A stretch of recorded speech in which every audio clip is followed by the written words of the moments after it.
El Núcleo Milenio para mejorar la salud mental de adolescentes y jóvenes IMAI, Centro de Excelencia de la Iniciativa Científica Milenio, financiada por ANID, presenta Sintoniza tu salud mental. Un espacio dedicado a la difusión del conocimiento científico sobre bienestar emocional, psicológico y social en Radio Universidad de Chile, 102.5 FM y radio.uchile.cl. Conduce la periodista Antonella Esteves. Sintoniza tu salud mental.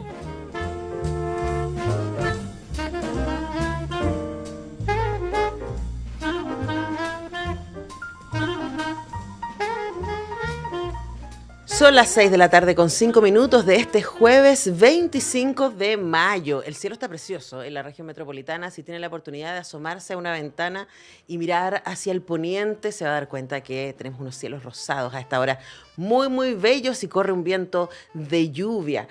Así que, bueno, a prepararse para aquello. Mientras tanto, nosotros les contamos que ayer, miércoles 24 de mayo, se conmemoró el Día Mundial de la Esquizofrenia. Es un trastorno psicótico grave y causa ideas y percepciones anormales y lamentablemente es crónico. En Chile se calcula que afecta a unas 70.000 personas mayores de 15 años. La esquizofrenia, junto con la bipolaridad o los trastornos de personalidad, pueden asomarse en la persona a través de los llamados estados mentales de riesgo, un conjunto de síntomas sutiles de distintos ámbitos que aparecen antes de que se manifieste la enfermedad en sí. Vamos a estar hablando respecto a qué son entonces estos estados mentales de riesgo con el psiquiatra e investigador principal del Núcleo Milenio para mejorar la salud mental de adolescentes y jóvenes IMAI, Pablo Gaspar, y más tarde vamos a estar desde Argentina con el psiquiatra Pedro Gargalov, fundador de la Asociación de Ayuda de Familiares de Personas que Padecen Esquizofrenia de La Plata en Argentina. Hacemos contacto ahora entonces con el doctor Pablo Gaspar, que está al otro lado de nuestro Zoom. Doctor, muy buenas tardes, ¿cómo está usted? Hola Antonella, muy bien, muchas gracias por la invitación. Bueno, muchas gracias a usted por hacerse el espacio para poder conversar, porque sabemos que desde la Universidad de Chile, a través del Laboratorio de Psiquiatría Translacional y Psicopatología de la Facultad de Medicina, se está llevando a cabo una serie de investigaciones para detectar estos estados iniciales de los que nos referíamos, ¿no? En personas jóvenes e incluso niños.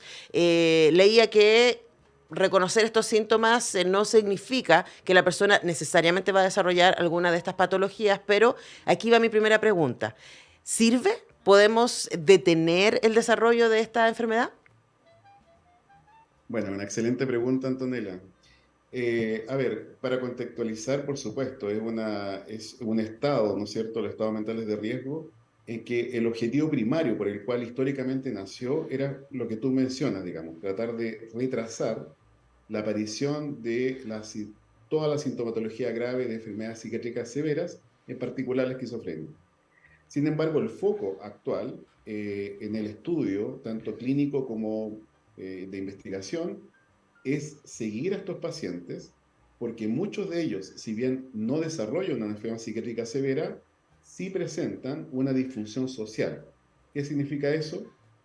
Tienen menos escolarización, por ejemplo, tienen menos chances de encontrar un trabajo por algunos síntomas que presentan, y segundo, que disminuye por un largo periodo la cognición. ¿Qué digo con eso? Atención, memoria y otras, digamos, funciones cerebrales que son muy, muy importantes para que la persona pueda tener un bienestar social. Uh-huh. Entonces, el foco actual es, si bien lo que dices tú, tratar de prevenir un poco enfermedades severas, también es necesario que estas personas adhieran a un seguimiento psiquiátrico precisamente para evitar este otro tipo de situaciones. Uh-huh.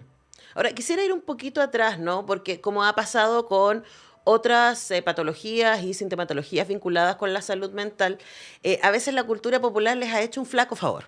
Y cuando pensamos en psicosis, por ejemplo, bueno, la película de Hitchcock inmediatamente es lo que se nos viene a la mente, pero también una serie de construcciones que vienen desde el mundo de la televisión, del cine, de las novelas policiales y más. Vamos a proponer entonces desde las ciencias, de lo que ustedes desde el IMAI han podido investigar, una definición de lo que es efectivamente la esquizofrenia y cómo se puede reconocer, ¿cierto?, en las personas, ¿cierto?, que la padecen. ¿Qué es? ¿Cómo funciona? Ya. Mira, la esquizofrenia es una enfermedad del neurodesarrollo que tiene un debut clínico florido, fundamentalmente en la adolescencia, entre los 13 a los 18 años. En Chile ya tenemos estudios a nivel epidemiológico que muestran fundamentalmente entre los 16 17 años está el mayor pic de inicio. Y que debuta esta enfermedad con una serie de síntomas que son quizás los más conocidos, que son los del ámbito psicótico florido, alucinación, un cierto delirio, pero también tiene una serie de otros síntomas, por ejemplo, el ámbito depresivo, que nosotros decimos volitivo, que es como las ganas de hacer cosas, y por otro lado, de otros síntomas que son los que mencioné previamente, cognitivos y déficit de cognitivo social. ¿Eh? Ahora, eso es clásicamente, digamos, impacta en la persona y la relevancia en Chile tenemos esta patología tiene importancia de salud pública, o sea, tiene un GES, ¿no? Ujú. Lo que se llama antiguamente el auge. Pero ¿por qué es importante salud pública? Más que por su prevalencia, que es aproximadamente un 1% de la población, es porque disminuye lo que decía, disminuye en la segunda y tercera década de la persona ciertas funciones que permiten que la persona sea productiva en el largo plazo. Ujú. Entonces, es la cronicidad, lo que tú decías al inicio muy bien, y es la severidad de estos síntomas que impide que la persona sea productiva para el país y además genera una situación personal y familiar muy compleja. Entonces, esas variables hacen de que esta enfermedad sea una enfermedad severa. ¿Eh? Ujú. Ahora, eso en términos como simples, para agregarle un poquitito más a la pregunta, años antes de este inicio que digo yo, o meses antes, hay una serie de síntomas sutiles que lo viven los adolescentes y que son aislamiento social, síntomas depresivos, disminución de esto que te decía la abolición y que en algunos de ellos disminuye un poquitito su atención y su memoria. Y tardíamente empiezan sutilmente algunos síntomas como de percepción, por ejemplo, que la persona escuche o interprete mal ciertas visiones y que son subumbrales, o sea, no alcanzan el nivel y intensidad que alcanza un primer episodio en un paciente con esquizofrenia. Y en esos pacientes es necesario ahora seguirlos y está toda la investigación actual porque algunos de ellos pudieran derivar en lo que te contaba todo este cuadro un poco más severo y crónico. Ujú. Ahora, limpiemos entonces esa imagen, ¿no? Porque inmediatamente cuando pensamos en personas con esquizofrenia, en muchos lados, en muchos relatos, diríamos, culturales, está rápidamente asociado con la perversión, ¿cierto? Y con el peligro, con que estas personas van a salir a matar gente, ¿cierto? O que a partir de su trastorno se vuelven peligrosas para la sociedad. Lo que usted describe, doctor Gaspar, no es necesariamente eso. Son personas que tienen dificultades para vincularse y para poder hacer una vida, entre comillas, normal, pero está lejos necesariamente de esta idea criminalística que se ha puesto en el relato cultural, diríamos. Sí, gracias por la pregunta, Antonella. Yo creo que esto es lo principal para los auditores, en realidad. No es, generalmente en la televisión, en la radio, se confunde estos síntomas o hay un estigma, digamos, relacionado con la psicopatía, que es Ujú. otra cosa, que tiene otro tipo de síntomas y que tiene otra historia de vida y que tiene otro, digamos, cronicidad o pronóstico. ¿Ah? No es psicopatía la esquizofrenia. Y lamentablemente, claro, como tú dices, lo que más hace ruido, lo que más uno ve en la televisión, son los síntomas psicóticos floridos, esto que te digo, la alucinación y los delirios, y uno piensa que el paciente está así todo el tiempo, y en realidad no. En realidad, esos son crisis de estos pacientes que tienen cuadros psicóticos severos, que no son únicamente la esquizofrenia, no se ven únicamente ahí, y que han determinado una serie de estigmas. ¿Ah? Quería agregar una cosita pequeña, si me permites, Antonella, que no es lo mismo un paciente decirle es esquizofrénico a que tenga esquizofrenia. Eso es Ujú. algo muy relevante porque los trastornos psiquiátricos no son parte de la identidad de la persona, sino que la persona padece estos síntomas. O sea, no es parte de su inherente identidad de ellos. Ujú. ¿Ah? Eso es bien relevante porque uno cae, o no sé, por los medios caen, digamos, en decir, en usarlos como adjetivos, ¿cierto? Este es bipolar, este es esquizofrénico, y eso es muy estigmatizador, ¿ah? Y confunde a la población. Absolutamente, y yo lo escucho, doctor, y pienso inmediatamente, claro, en la escuela de periodismo nadie nos enseña, ¿no? Cómo tratar los temas que tienen que ver con salud mental es un cambio cultural que necesitamos, del que necesitamos hacernos cargo, y que lo comentamos acá y es parte del sentido de este programa también, desde la radio de la Universidad de Chile, ¿no? Aprender, reflexionar al respecto, tener herramientas, desestigmatizar y poder hacer esta diferencia entre lo que una persona puede padecer como síntoma, como tránsito también, y lo que los seres humanos somos identitariamente, por supuesto, y ahí hay una, por supuesto, una distancia. Ahora, en ese mismo sentido, ¿no? Uno podría ser una persona que padece ciertos síntomas, especialmente la gente joven, y que podemos reconocer en él o en ella estos estados mentales de riesgo. ¿Es posible intervenir? ¿Hay tratamiento? Ya. Esa es la otra gran lucha que tenemos a nivel mundial. Yo soy vicepresidente de una sociedad de prevención de enfermedades psiquiátricas severas y estamos precisamente en la promoción y en la identificación de personas que son vulnerables y que tienen este riesgo que ya mencionaste. ¿Ah? Cuando uno se imagina, ¿no es cierto?, en que una persona tiene una alucinación, tanto a nivel profesional como a nivel del público, uno se imagina que lo primero que uno tiene que hacer es darle tratamiento farmacológico. Bueno, lo que precisamente queremos desestigmatizar también es que no es el único tratamiento. Hay una serie de intervenciones psicosociales, lo voy a poner en términos simples, digamos, manuales de psicoeducación, manuales en que nosotros le expliquemos a las personas esto es lo que está pasando, este estado en que está, esto es lo que a lo mejor uno no debería hacer, como no a las drogas, ¿no es cierto?, importancia de la comunicación, disminución del uso de redes digitales, el cerebro es un músculo, entonces explicar ese tipo de cosas que uno tiene que mantenerlo ejercitado, por ejemplo, y que esas intervenciones ayudan mucho en la prevención de hábitos. Y, por ejemplo, en el ámbito de el estrés académico, social y familiar. Entonces, voy a hacer un paréntesis en esto de las intervenciones. El adolescente que está experimentando este tipo de síntomas tiene presiones que son personales. Imagínate la parte vocacional, por ejemplo, tienen que decidir dónde ir a qué carrera, tienen que internamente, biológicamente, hay una serie de cambios, ¿no es cierto?, físicos y cerebrales, hormonales y otros. Además hay tensiones familiares, ¿no es cierto?, que algunas dinámicas familiares a lo mejor no son tan promovedoras de un bienestar, ¿no es cierto?, salud mental. Y tercero, estamos viviendo, y todos lo hemos vivido, estrés social, por ejemplo, la pandemia, entre otros. La ¿Ah? ansiedad, qué Si a eso decir. exacto, si a eso tú le agregas uso de drogas, alcohol y otras conductas de riesgo, ese cerebro está muy presionado. Y una de las maneras en que tiene ese cerebro de transmitir esa presión es a través de estos estados mentales de riesgo en personas vulnerables. Bueno, haciendo ese paréntesis, toda esta psicoeducación es muy relevante, ¿cierto? Primero. Segundo, hay otras intervenciones que son del ámbito psicológico, no farmacológico, y que también ayudan. Por ejemplo, estas personas que están en estados mentales de riesgo no tienen una convicción de que esa idea es una idea real, por ejemplo, de un gato que me está amenazando, sino que dudan de eso. Y ahí las intervenciones psicológicas ayudan mucho, porque permiten, digamos, hacer distintas interpretaciones. Obviamente que casos severos, sí, ahí se tiene que ocupar la psicofarmacología, pero un poco la pregunta era, ¿cuál es el abanico, concepto de tratamiento? Bueno, yo involucraría un trabajo multidisciplinario. Ujú. Conversamos con el doctor Pablo Gaspar, investigador del IMAI y también quien está desarrollando un manual psicoeducativo sobre estados mentales de riesgo. Y ahí, doctor, se me ocurre también preguntarle respecto a esto que usted decía, personas vulnerables. Estos estados mentales de riesgo y particularmente su deriva en situaciones más delicadas, ¿cierto? Como pueden llegar a ser la esquizofrenia. ¿Son biológicos? ¿Son contextuales? ¿Existen detonantes? ¿Cómo funciona? Exacto. Mira, es fundamentalmente una mezcla de ambas variables que tú me cuentas. Generalmente hay una carga genética, ¿no? Hay una carga genética que no necesariamente determina la expresión de síntomas, pero sí representa una vulnerabilidad biológica.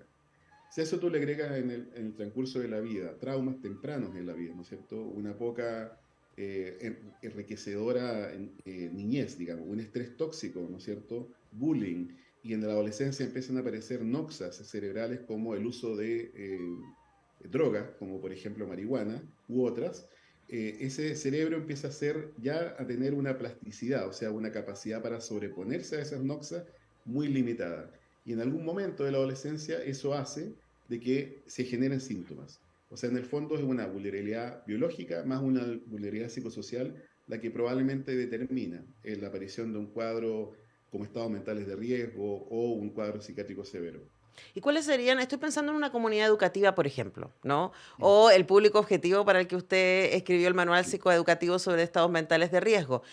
¿Cuáles son los síntomas, los elementos a los que uno debería estar atento? Porque pienso, por ejemplo, en una situación de clases, ¿no? Sí, La que me toca estar a mí.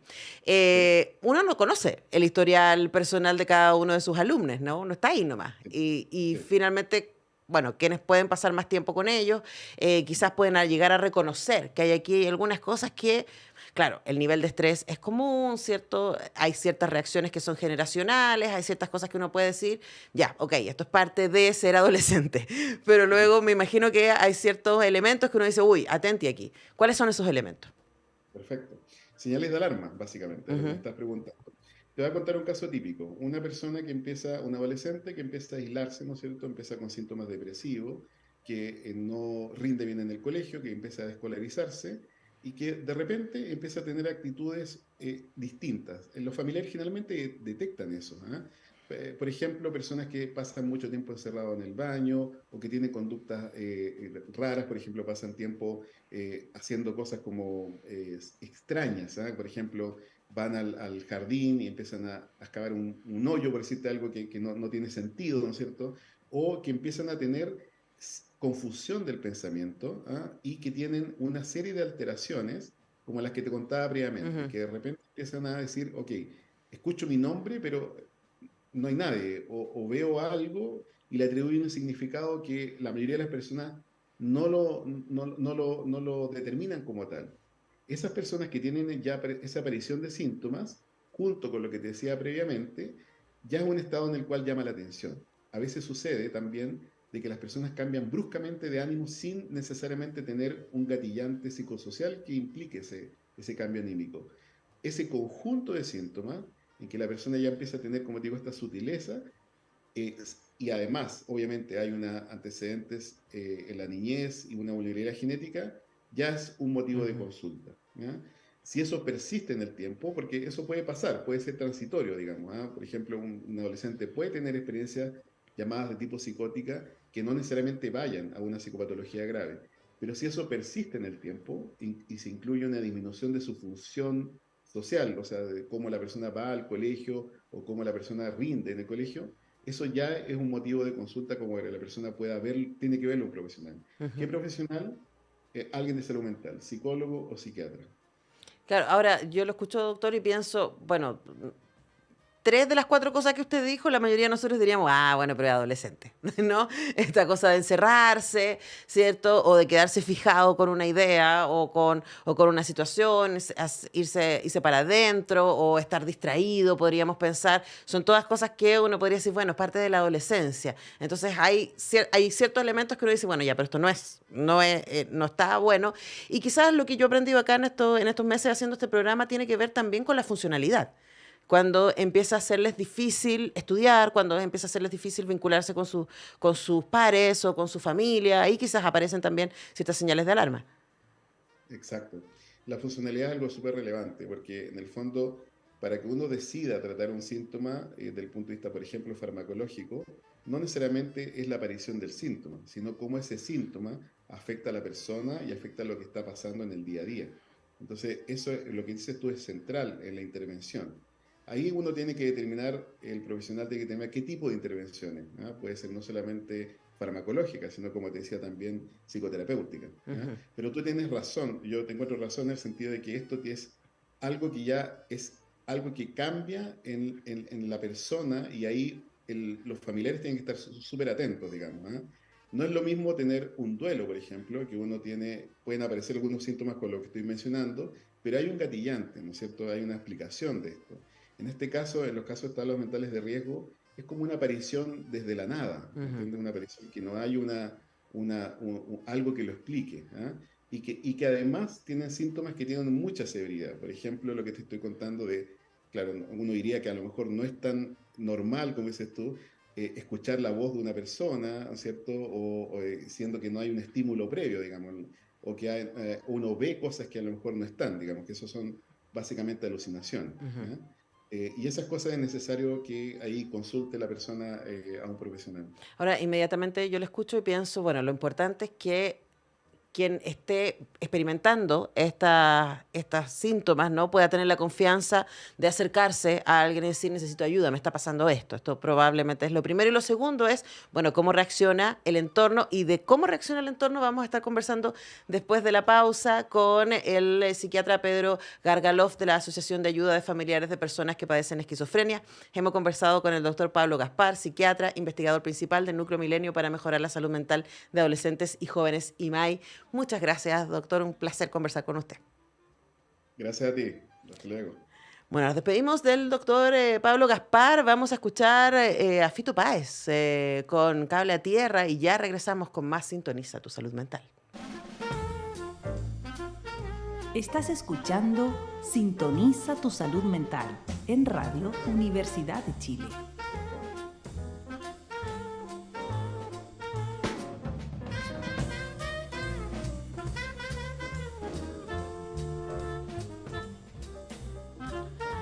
Son las 18:32 de este jueves 25 de mayo, que además, si no me equivoco, es el Día Patrio de Argentina, así que les mandamos un saludo y un abrazo profundo y sentido a todos nuestros hermanas y hermanos al otro lado de la cordillera y también a todos los que viven acá, por supuesto. Por supuesto que sí, estábamos escuchando a Fito Páez también en homenaje, por supuesto. Y vamos a hacer ahora contacto, de hecho, con Argentina para conversar con el psiquiatra Pedro Gargaloff, quien es fundador de la Asociación de Ayuda de Familiares de Personas que Padecen Esquizofrenia en La Plata, Argentina. Doctor, muy buenas tardes, ¿cómo está? Muy buenas tardes, Antonella. Supongo que me escuchan bien. Sí, le escuchamos perfectamente Sí. y le agradecemos este contacto. Y según estaba leyendo, 4 de cada 5 pacientes que padecen esquizofrenia vive con sus parientes. Y acá estábamos conversando con Julio, el productor de este programa, diciendo qué duro debe ser y qué difícil si nadie nos entrena a nosotros, a los periodistas, a hablar apropiadamente, ¿cierto?, de salud mental. ¿Cómo será para una familia hacerse cargo de alguien que está transitando por una situación tan demandante, ¿cierto?, y tan difícil como puede ser este estado de salud? ¿Cuáles son las razones por las que usted fundó esta asociación? ¿A qué necesidad sientes que era necesario poder abarcar a partir de esto? Bueno, cómo no, voy a responder a esta pregunta que es muy importante porque, bueno, es la génesis de la actividad que yo he venido diciendo. Antes que nada, un agradecimiento al doctor Pablo Gaspar, que tan gentilmente cursó la invitación para estar aquí con ustedes. El tema es que la idea, cómo se gesta, bueno, desde fines de 1980, a través de la experiencia que yo venía teniendo, de la importancia de los familiares en el proceso de recuperación de personas con esquizofrenia, tanto en la práctica pública como privada, más, todos los contactos y la información que se iba gestando, particularmente los contactos con el doctor Levar y algunas pasantías que hicimos con otros colegas en servicios de salud mental muy imbuidos en la reforma de los cuidados psiquiátricos en España y en Inglaterra. La idea es que todo esto generó la iniciativa de crear un grupo de ayuda mutua de familiares de personas que padecen esquizofrenia en la ciudad de La Plata. Ya había otra institución a nivel nacional, pero la idea era crear uno, puesto que es necesario tener una actividad que sea local, ¿no? El punto es que yo estuve puesto muy involucrado en toda esta cuestión, precisamente porque los familiares que se incorporaron inicialmente y crearon esta asociación eran familiares de pacientes que estaban bajo mi asistencia en la práctica privada o que inclusive concurrían al ámbito público, de la salud pública. Yo en ese momento era director asociado de un hospital psiquiátrico, uno de los más grandes de Argentina. Y bueno, con todo eso, digamos, el núcleo básico para generar entonces esta asociación de ayuda de familiares de personas que padecen esquizofrenia. Y bueno, todo esto se generó y se organizó, se sostuvo y se fortaleció mediante muchísimas actividades, particularmente intervenciones de educación pública que la misma asociación generó acá, desde el 2001 que se creó hasta el momento actual y que lo va a seguir haciendo, con distintas entidades o organismos, como pueden ser las direcciones de salud mental, nacional, provincial, universidades, poder legislativo, poder judicial, otras áreas de la comunidad, otras asociaciones civiles, en este caso de profesionales de la salud mental, otro grupo de ayuda mutua de familiares, medios de comunicación, etcétera, etcétera. Digamos que el vínculo con todos estos fue lo que sostuvo y fortaleció y visibilizó esta asociación que hoy tiene una actividad verdaderamente muy importante, ¿no? Claro, ahora lo interesante, doctor, es que usted nos habla de que la misma asociación trabaja a través de redes y probablemente ese sea uno de los mayores aportes que puede tener una organización de este tipo, ¿no? Me imagino que los cuidadores y cuidadoras de personas que sufren de esquizofrenia están constantemente demandados y uno se pregunta, ¿quién cuida a quién cuida? Sí, sí, sin duda es, bueno, para los familiares, cuando toman el primer contacto con la enfermedad, resulta prácticamente todo devastador, ¿no? Es de pronto un hijo que, bueno, del cual confiaban plenamente que tuviera un desarrollo personal normal, bueno, tiene de golpe un trastorno mental severo que genera ciertas limitaciones y por supuesto dificultades que tienen que sostener. Y todo esto les ocurre sin ningún conocimiento de nada, ¿no? Con lo cual lo hace mucho más difícil. Claro. Ahora, el punto acá es esto de los grupos de ayuda mutua, ¿no? Ese es el concepto central. Porque la idea es que estos grupos, el propósito es proporcionar apoyo mutuo entre los integrantes, y bueno, aprender desde la enfermedad mental, cómo cuidar, cómo atender no solo a la persona que padece la enfermedad como paciente, sino también ayudarlo a satisfacer sus necesidades como persona, trabajo, educación, recreación, lo que fuera, aprender a resolver problemas que se presentan cotidianamente, en el afrontamiento de las múltiples situaciones conflictivas bueno, que se presentan en el curso de este trastorno, así como para procurar una convivencia armoniosa en todo el seno familiar, ¿no? Que todo esto es lo que hace el grupo de ayuda mutua y que lo hace a través de, centralmente, el concepto central es de la psicoeducación, ¿no? Además del apoyo mutuo, que es contención, el intercambio de experiencias, es que todos ellos se tienen que capacitar para estas tareas. Y la hacen precisamente a través de la psicoeducación, que es, bueno, disminuir la brecha de conocimiento entre lo que existe y está disponible y lo que no tiene, los familiares, ¿no? Para que sean eficientes, para que sean efectivos en el mundo real en su tarea de cuidado, ¿no? Conversamos con el doctor Pedro Gargaloff de la Asociación de Ayuda de Familiares de Personas que Sufren Esquizofrenia de La Plata, de Argentina, y usted elaboró un manual de ayuda específicamente para poder hacerse cargo de este ejercicio de educación psicosocial que usted señalaba. ¿Qué es lo que necesita saber, básicamente, un cuidador, una cuidadora de una persona que sufre esquizofrenia? Básicamente lo que necesita saber, y esto es precisamente la herramienta, es la psicoeducación familiar, es recibir información, por un lado, de la enfermedad, básicamente, ¿no? desde luego, al nivel de conocimiento de lo que implica una persona que no es profesional, pero que desde luego hay muchísimo que se puede y se debe compartir. Entonces, conocer la enfermedad, conocer los distintos tratamientos, las distintas opciones de tratamiento que existen, ventajas, desventajas, etcétera. Y tratamiento me refiero no solo a la medicación, sino a las distintas formas de intervención psicosocial, no farmacológica, y bueno, y también, por supuesto, no solo como paciente, todo lo anterior, sino también como persona, de satisfacer sus necesidades, ¿no? Bueno, eso con respecto a la enfermedad. También los familiares necesitan conocer, digamos, cómo afrontar los problemas que surgen durante el curso del mismo trastorno, de la misma esquizofrenia.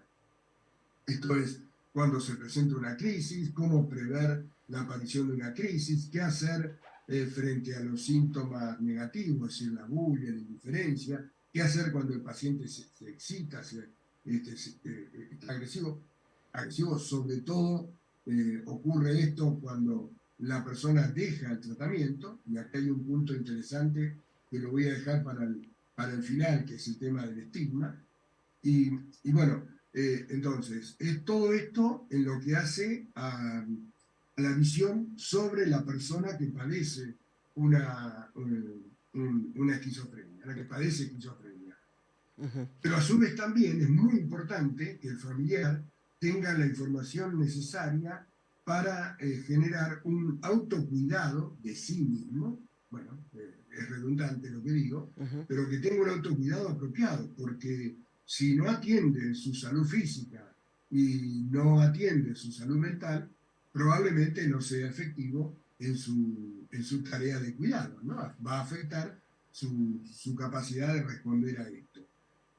Claro, El otro punto, ¿sí? sí, No, y hay otro puntito más, sí, por favor. que digamos, es rápido, tiene que ver con el empoderamiento, ¿no? Todo lo que el familiar necesita respecto de las normas, las leyes, las distintas disposiciones, etcétera, como bueno, lo que es, por ejemplo, el certificado único de discapacidad, todo esto que legalmente lo puede apoyar para asegurar el acceso al tratamiento, ¿no?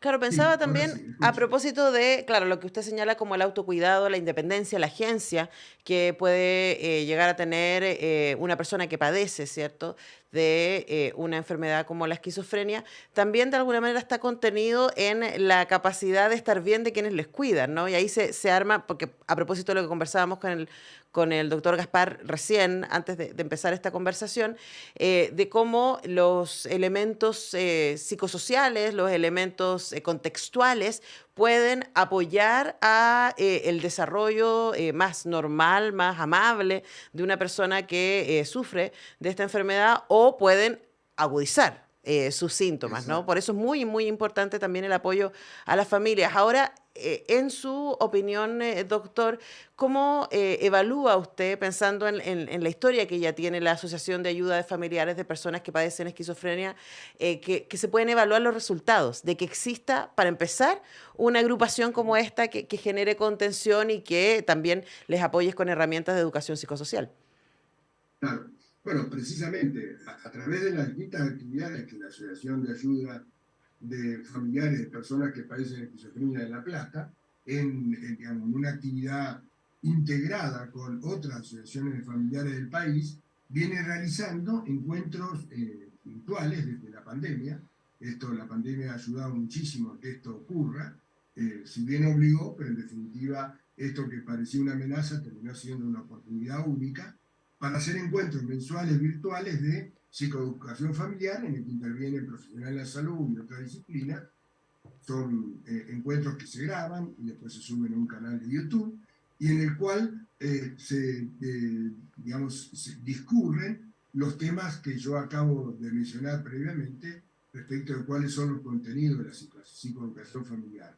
Y esto tiene una difusión y una participación enorme, ¿no? Además de muchas otras actividades en las cuales la Asociación de Familiares se ha venido involucrando, desde la organización del Día Mundial de la Salud en octubre, ininterrumpidamente desde el año 2001, la participación en congresos, jornadas de salud mental, nacionales e internacionales, los encuentros de educación pública, centradas sobre todo en la lucha contra el estigma y la discriminación, las jornadas y los encuentros de educación médica a profesionales tanto de psicología como de medicina, de pregrado y de posgrado, en distintos hospitales e instituciones educativas, en fin, encuentros presenciales en varias ciudades de diferentes provincias de Argentina, para la idea de compartir y potenciar las actividades de los grupos de ayuda mutua locales.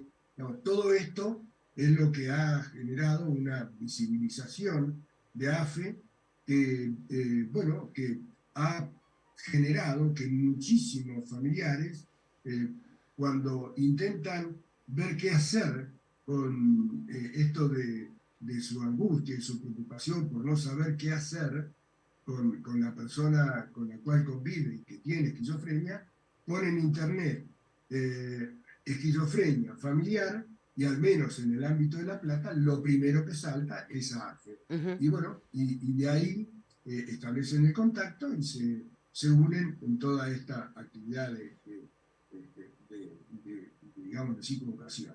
Y que precisamente esto fue, todas estas experiencias y recomendaciones, en definitiva, se plasmaron en distintos documentos, ¿no? Además de los videos y todo lo que mencioné previamente.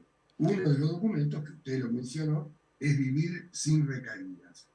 Es un documento esencial para los familiares, porque ahí se transmite toda la información mínima necesaria que los familiares tienen precisamente con ese objetivo, ¿no? De evitar las recaídas, y que tiene, por supuesto, acceso libre y gratuito a cualquiera. Con poner buscar en internet Vivir sin recaídas, mejor entre paréntesis, para que busque específicamente esas tres palabras, una a continuación de la otra, y ponen AFE, AAFE, seguramente va a saltar el link para poder bajarlo, ¿no? Y además de otros documentos, ¿no? Uno de ellos, las palabras importan, que tiene que ver con el estigma y la discriminación, que la dijo usted para, bueno, para hacer una pregunta o agregar de hecho, algo referido a esto. De hecho, antes de eso, y de hecho para cerrar también, ustedes estábamos poniendo ahí en el GC, para quienes están viendo en YouTube, la web aafe.org.ar, aafe.org.ar, y ahí se van a encontrar con la página de la Asociación de Ayuda de Familiares de Personas que Padecen Esquizofrenia. Y para cerrar, específicamente, doctor, le quería preguntar por eso, ¿no? Cómo esta capacidad de encuentro, saber que no están solos y poder comparar testimonios y experiencias, también es un aporte para ir contra la estigmatización de las personas que viven con esquizofrenia.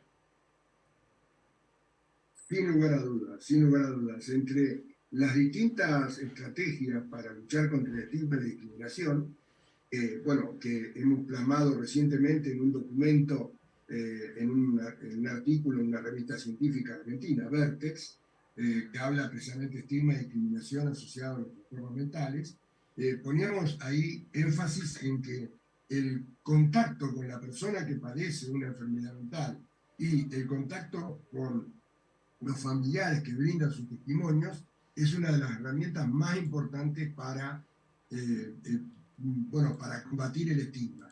De paso, me permito hacer un comentario diciendo esto. El día 2 de junio, en Chile, yo voy a estar en Chile, participando de un taller regional latinoamericano, donde vamos a presentar el documento Las Palabras Importan, que es un manual con recomendaciones para los medios de comunicación respecto de cómo tratar los problemas de salud mental. Y al día siguiente, bueno, hay una reunión muy importante, también para Latinoamérica, donde vamos a discutir y a presentar esto. La del 2 de junio es exclusivamente con periodistas de Latinoamérica, ¿no? Bueno, y esto es importante. Y me gustó mucho lo que dijo el doctor, y con esto cierro, no sé si hay alguna pregunta, lo que dijo el doctor Gaspar respecto de que no es esquizofrénico, no tiene esquizofrenia, y mucho menos es digamos, un esquizofrénico, olvidándonos del uso correcto que es de una persona con esquizofrenia o que padece esquizofrenia, ¿no? El término correcto es este, el que acabo de decir. Cuando nos referimos a este grupo de personas, siempre debe hacerse de esa manera, persona con esquizofrenia, ¿no? O persona que padece esquizofrenia, ¿no? Bueno, no sé si dispuesto, ya estamos, no sé sí, si sobre sí, la hora, ya estamos en la hora. Dispuesto a recibir cualquier pregunta. Bueno, de todas maneras, desde acá, desde Radio Universidad de Chile, vamos a estar muy pendientes ahí de la presentación de las palabras importan, de cómo comunicar temas de salud mental, porque entendemos también nuestro rol como medio de comunicación, más medio de comunicación ligado a la Universidad de Chile, de hacer bien nuestro trabajo y apoyar también en el conocimiento, en la contención, en la compañía y sobre todo en la información respecto a salud mental. Por lo mismo, le agradecemos muchísimo, doctor Pedro Gargalov, psiquiatra y fundador de la Asociación de Ayuda de Familiares de Personas que Padecen Esquizofrenia, por su compañía durante esta tarde.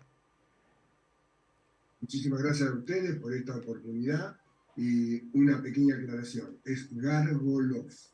No importa. Muchas gracias. Me lo han dicho mal. Bueno, muchas gracias por la corrección también. Nosotros vamos despidiendo al doctor, vamos despidiendo también el programa del día de hoy, por supuesto, agradeciendo a todo el equipo que hace posible este programa, a Alexis, a Julio, al Pato, que nos ayudan. Aquí tengo puros varones que me acompañan en el día de hoy, aquí haciendo Sintoniza tu Salud Mental. Nosotros regresamos con este programa el próximo jueves, pero mañana yo a las 10 estoy aquí para hacer el semáforo. Que estén muy bien. El Núcleo Milenio para mejorar la salud mental de adolescentes y jóvenes y MAI, Centro de Excelencia de la Iniciativa Científica Milenio financiado por ANID, presentó Sintoniza tu Salud Mental. Un espacio dedicado a la difusión del conocimiento científico sobre bienestar emocional, psicológico y social en Radio Universidad de Chile, 102.5 FM y radio.uchile.cl. Condujo la periodista Antonella Esteves.